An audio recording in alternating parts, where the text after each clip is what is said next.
All right, welcome to another episode of Warrior versus Zombie, and I've got another amazing guest for you, Don Huff, and I'll about him in just a second.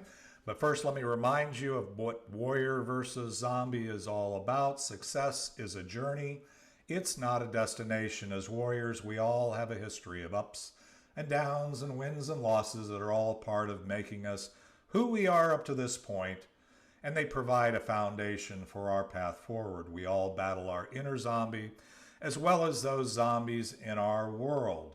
In each episode, I interview warriors who are aspiring leaders from all walks of life. Entrepreneurs, artists, health practitioners, business owners, authors, you name it.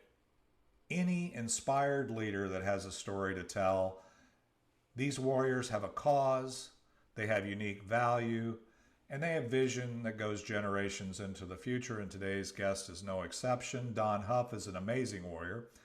He's a husband, a graphic artist, entrepreneur, and teacher. His 33-year warrior journey began after graduating from college, drawing cartoons as a graphic artist for the Richardson Daily News, Dallas Morning News, and San Antonio Express News.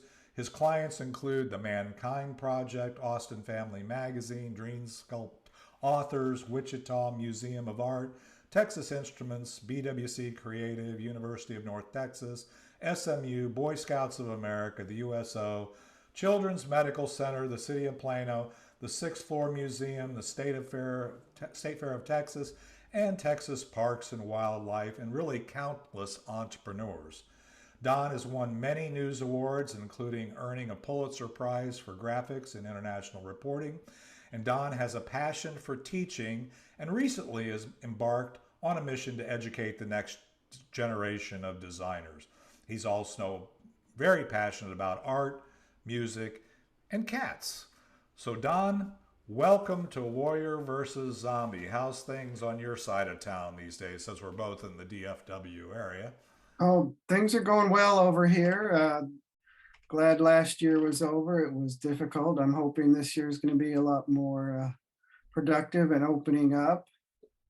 Yeah, you've had some significant challenges over the last year, I know, and those are some of those events become zombies if we're not careful, and delay us and those kinds of things. So I know you've been doing that, and I know you've recently uh, back into the flow of things, and I that's brilliant. That's what warriors do, and I that's why I'm excited to have you as a featured warrior on this episode. Is just to do what I can to make sure people know how amazing you are and what a warrior you are in this space. Because I think a lot of us in the Be Connected community, as well as here in DFW and beyond, can use the value that you can provide. So, any other significant things going on? I know we both have a beautiful day out here today. It looks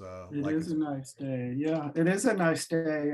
Just middle of the week, working with my clients, taking care, being a caretaker, being a house husband, being a yeah. cat daddy. Yeah, well, I have several granddaughters coming over this weekend, so I don't have any cats unless my watch my grandcat sometimes, um, but I'll be herding cats all weekend with Yeah, these kids. So, well, let's do this. Let's take a quick break. We'll hear a little bit for the audio audience of Ricky Jean Wright and our theme song. It's not the getting there. And we'll be right back with to hear your story, Don, on Warrior versus Zombie.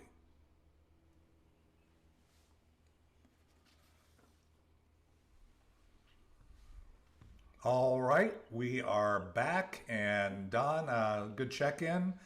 Uh, I'm excited that you're here, and as I said before we took the quick break, how let's hear your story. How did you get from your starting place, which I know, like me, there's I could we could spend all day talking about all the things that we've gone through, but tell me from where you started on your warrior journey to today. How tell us a little bit about how you got from where you are today, from then there to today. All right, thanks for asking, Dave. Um, Ever since I could remember as a small child, I've always wanted to be an artist and was always drawing pictures. I think Snoopy was the first one, and Wally the Worm, my own character. And in high school and in college, I took every art class there was. I went to, had to just knew I was going to be an artist. I didn't know what kind.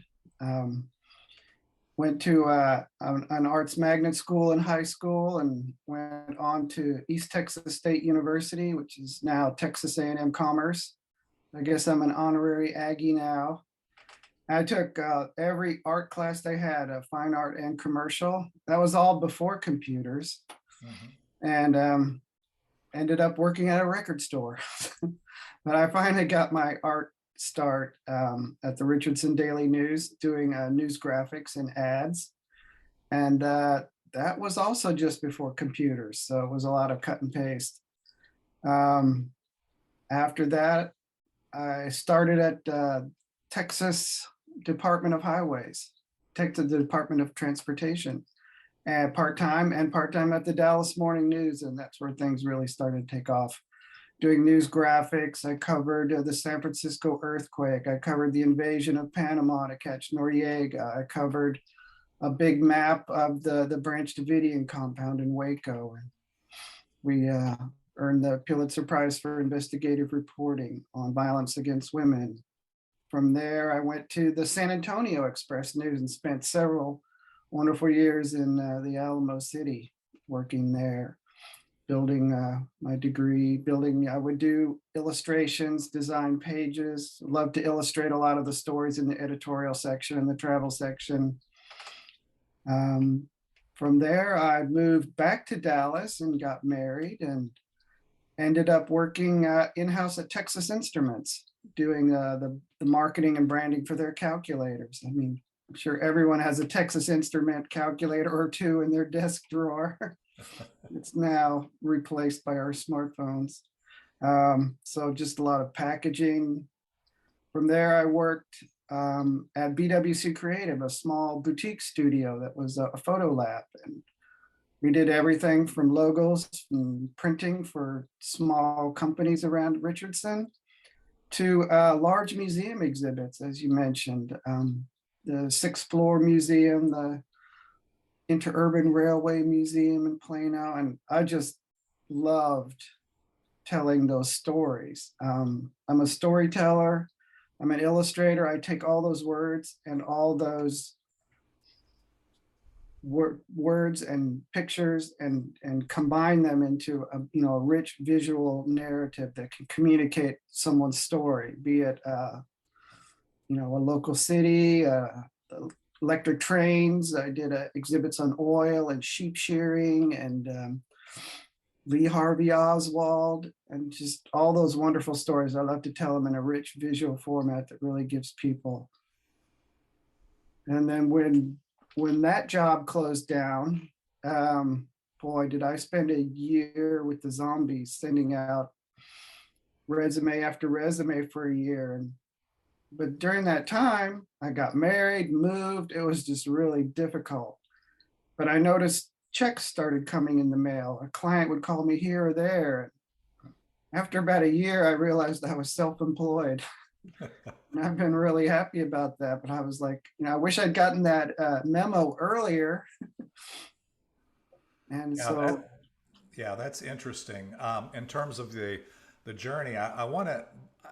I don't mean to interrupt you, and I know there's maybe a little bit more now that when you're talking about being self-employed, and I know you're doing you have your own business now and things, and so we can talk about that. But one of the things I had a question on is in the beginning of your journey when you got out of school and you knew you were an artist. And part of why I'm asking this is one of my daughters an artist. She graduated from UNT and is an art major in art history and nonprofit business and has that kind of credentials. But then you get out of college, and you're not unique there, by the way. You get out of college, and the things that you thought you were going to study or do, or went to college for, you end up doing something completely different. How long were you in that mode where you're working at a record store, just trying to keep alive and pay the bills before you really started seeing things where you could actually directly apply your art? I'm sure your art was part of everything you did anyway, but how long was that process and what did that look like? Yeah, like many people, even back then, I graduated and ended up back at home, Yeah. found a job. What the hardest thing that happened was during that time I was home, I literally got out the yellow pages, if you remember the big, thick yellow pages, and I called and wrote every advertising agency in town. Nothing. I Mm-hmm. had a portfolio the size of my desk, weighed about 50 pounds. Even my old teachers wouldn't, talk to me or help me. There was no transition from work to business, and so that was at the record store for 2 or 3 years. The most artistic thing I did there was paint the bin dividers with the name of the artist on it.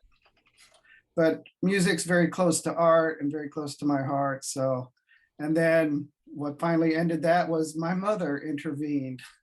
She had one of her best friends worked at the Richardson Daily News selling ads, and they said they needed someone, and they saw my talent and hired me. I was doing ads, I was doing graphics for the front page, I did some editorial cartoons, I did some illustration, and from there on, it's been art all the way. Well, that's beautiful. Actually, that's a brilliant illustration because, as we say in networking, right? It's people do business with people they know, like, and trust. And the first part is knowing. So your mom knew you. She knew, and She she does. liked you. I hope your mom. I mean, obviously she liked you, and she trusted you, and she introduced you then, or recommended you to another business or somebody Her that friend. yeah, a friend. And, so that's kind of the way it works. People, we have a lot of listeners that are networkers and stuff. And I think things are sometimes not any more complex than that. And who's better than people that, are in your community, people that know you and love you. So that's brilliant. Well, so tell me, and I kind of interrupted you. So now we're kind of into you went through the unemployment challenges and things where you thought you were looking for another corporate job to get a paycheck, and all of a sudden, as a warrior, you found that the value you could provide didn't require actually working necessarily for somebody else, but in fact just going directly with uh, for businesses, institutions, and so on. Um, any other part of that story? Any zombies that got in the way of that from, whether it's in your mind or in your world at that point? Um, the zombies were, yeah, they were in my head. They were fear of being on my own, of not having work. Um, there was the fear, there was the zombie internet where you send away your resume and don't know what black hole it goes into or if they ever heard of you. And then towards the end of that, I found some, thanks to my men's work, I started, reaching out and meeting people, and I saw those checks coming in, and I'm like, this is pretty good. I got a big client with the city of Temple where I was living with my wife. She started working at the hospital there. And at one point, I had been applying for jobs, and one of them finally came through, and they offered me a job in Temple. And I was like, oh, this is great. And I'm like, wait a minute, this job doesn't pay anything. It's full time, it's a miserable client. Do I really want to stay where I'm at? I'm doing better here. Can this continue? And it was just like, that was really the hardest thing. Do I turn down a full time gig with insurance and everything, or do I keep going? Yeah, that's. I'll tell you, you're not the only warrior that's there or gets to that cusp, and their thing is okay.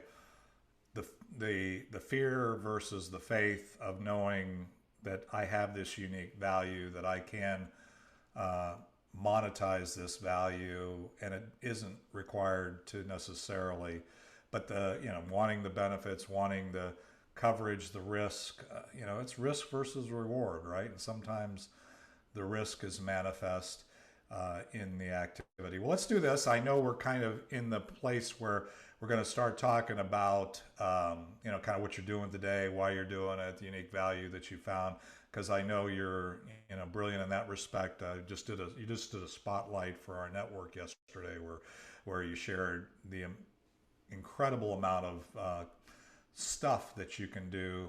But so let's take a quick break and talk about, then come back and talk about where you are, the value you provide, and where you're headed. So with that, let's listen to a little more of Ricky Jean Wright for the audio audience, and we'll be back with Don Huff and Warrior versus Zombie.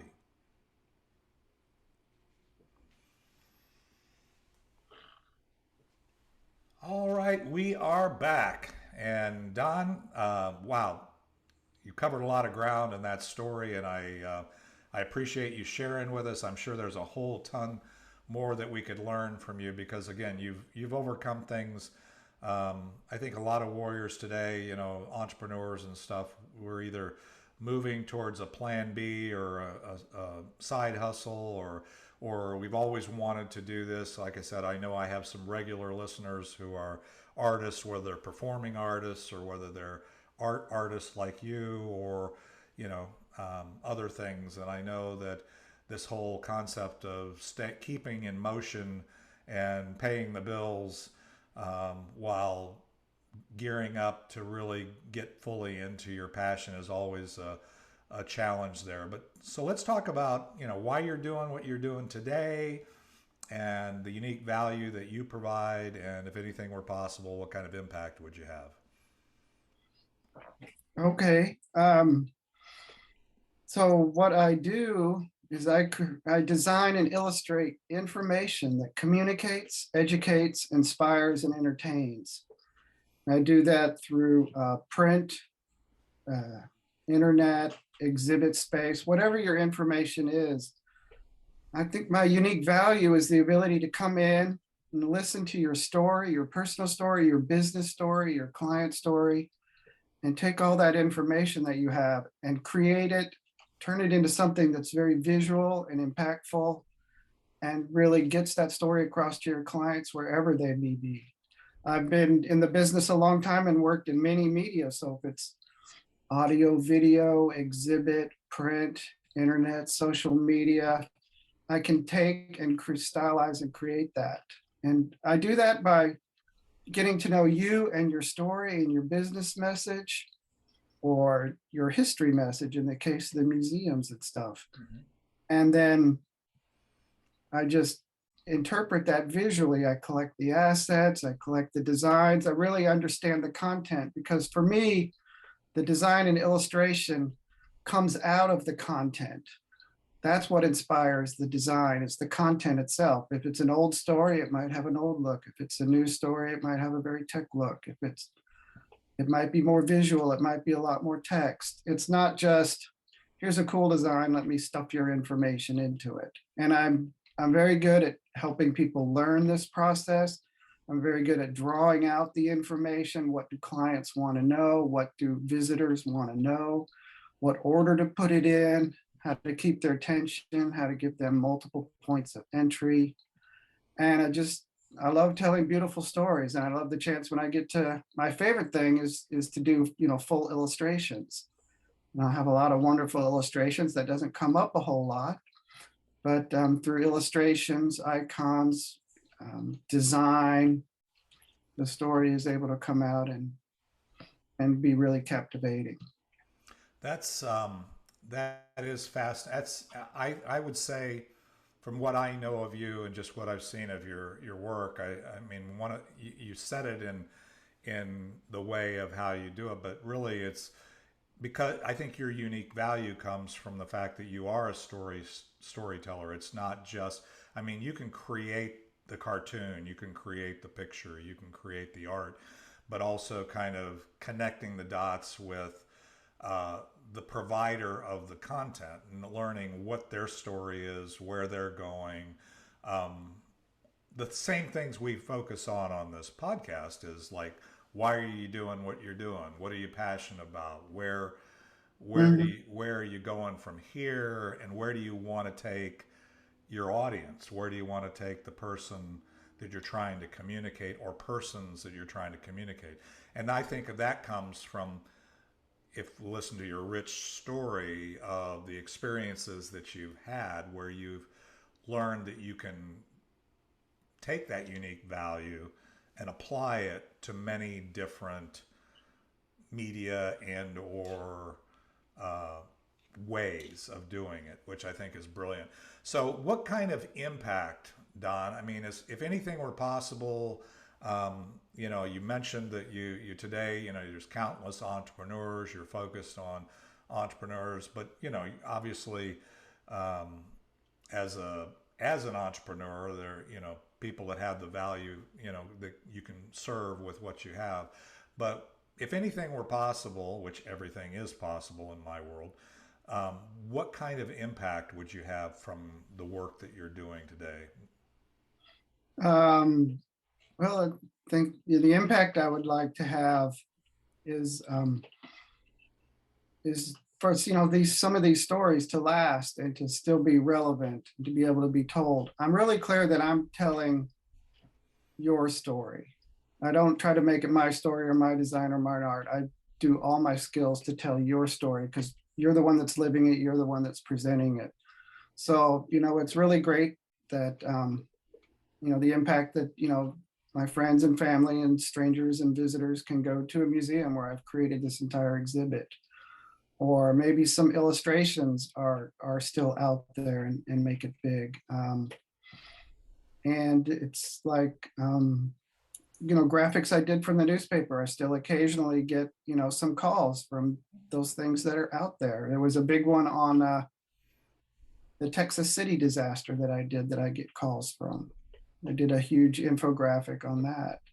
So I'd like to do that. And I'd, really like to get back to my own story at some point, but that hasn't happened yet. I did tell it a lot in college, both when I got my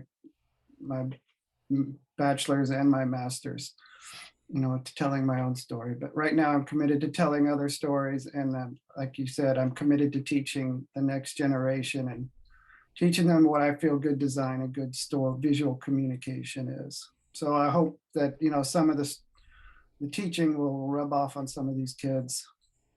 Well, actually, it will. And it's interesting when we get further down our journey, like I am, and like you are, as you learn a lot of things. It's like there's the commercial out there. We know things because we've seen things or whatever. And the brilliant thing about what it is as you've mentioned it, and we mentioned in your introduction, is you're now teaching the next generation. There's so much that you've learned over your journey and you've applied in a way that I think can really impact. And it's not just your work that your family comes back to see, but it's also the impact that the students that you have and those who hear and learn from your value can have on their world. So, as my unique reason is to change the world one dream at a time, it's really, you can, that ripple effect of people, of you teaching somebody how to convey their thoughts with your unique value, and then they can take that on is brilliant, and it's really exciting. So any other impact or whatever? I think we're at a point where we can take a quick break, and I want to come back to the what I call the land the plane segment. And when we get to the fourth segment here, after we hear a little bit of Ricky Jean Wright for the audio audience, I want to, if there's anything either you've said or haven't said yet, but if we take away anything from this podcast, what would you like us to take away? And then the last thing we'll do is have our audience understand how they can stay in touch with you. So let's take another quick break. We'll hear a little more of Ricky Jean Wright. It's not the getting there. We'll be back with Don Huff and Warrior versus Zombie.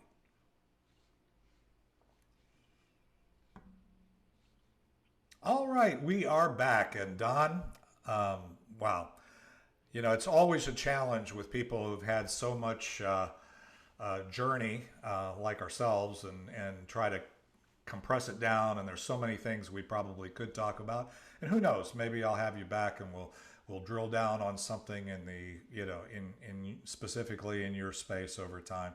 But as I said before the break, if we take away anything from this podcast, what would you want us to take away?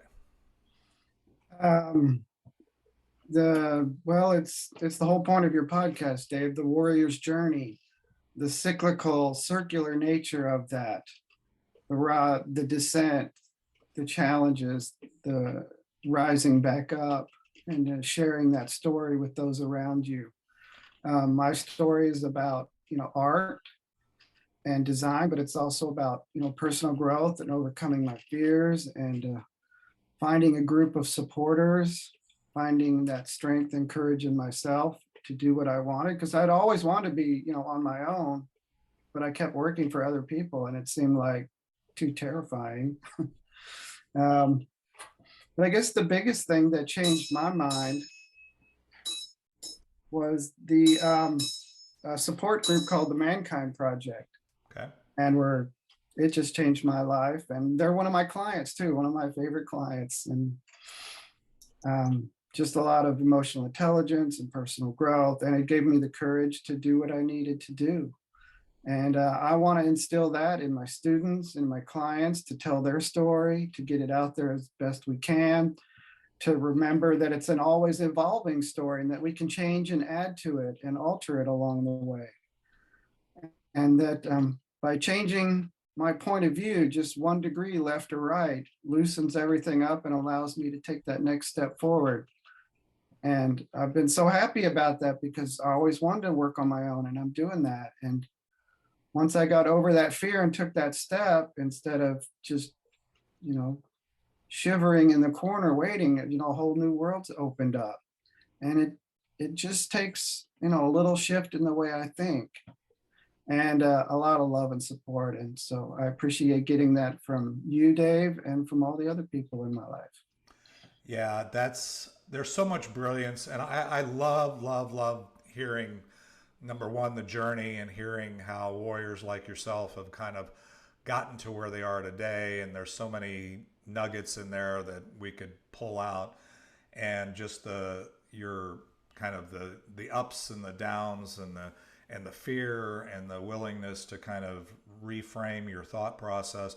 A lot of times, artists or anybody, you don't fully get to experience the possibilities that you have because you relegate yourself to the fear side of the equation, right? Which is getting a paycheck, which validates if somebody's paying me every day or once a month or, twice a month or every, whatever, then that means I must be doing something right, right? But that doesn't require that inner strength, that belief in your own warrior capabilities all ongoing to do something as dramatic or as life-changing as say, okay, I'm going to now let the marketplace define me, and I'm going to know that I'm going into it as with my unique value and with a God-given life purpose, and I'm headed in a direction, and I'm willing to have the faith that I'm going to keep moving down the road, and I'm not going to focus on all those fears. And that's one of the things that I hear in your story, aside from the amazing portfolio. I mean, it doesn't surprise me that you had a portfolio even when you were younger as the size of the desk, because I know you're very prolific in that regard. Well, if I know we can get in touch with you on the Be Connected platform, and I know you're relatively new to the platform, so people viewing this replay or on here will be able to follow up with you there, and we'll get your profile and everything. And I know you'll be an amazing resource to that community. But how else can we get in touch with you, Don? My website is donhuff.com, DONHUFF. Right there, I have, a portfolio of all my work, from print and book covers, illustrations, logos, branding, exhibits, just all the work I've I've created over the years.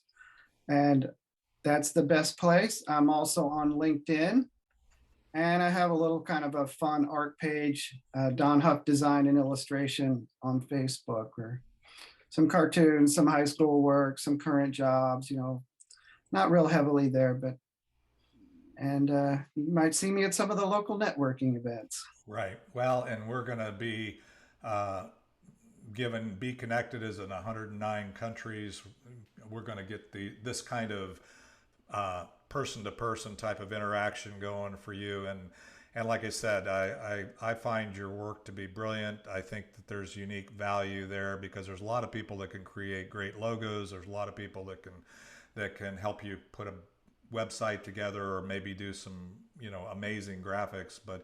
But being able to think through, hear the story, produce it in a way, a visual way that communicates in ways that we can't even imagine. And your experience with doing that along the journey is just amazing. So I'm certain that there'll be a lot of folks here that will want to follow up with you, and I do appreciate. Thank you for sharing, being open to share, your journey with our warriors, and I'm certain that you're going to be providing value to the next generation and this generation for many days and years to come. So I appreciate that. Thank you. Thank you. Sounds like 2022 is going to be a good year. Yes, it will. We're going to make it a good year. Like I said, people say, "How's it going, Dave?" And I say, "Always good," because that's a decision. It's not a statement of, how crazy things might be at any given point in time. I'm not waiting for anything to settle down before I determine that it's always good. So, well, with that, let's land the plane for this episode here. One last outro of Ricky Jean Wright, and it's not to get in there. And we'll be back next week with another episode at 11 a.m. Central of Warrior versus Zombie.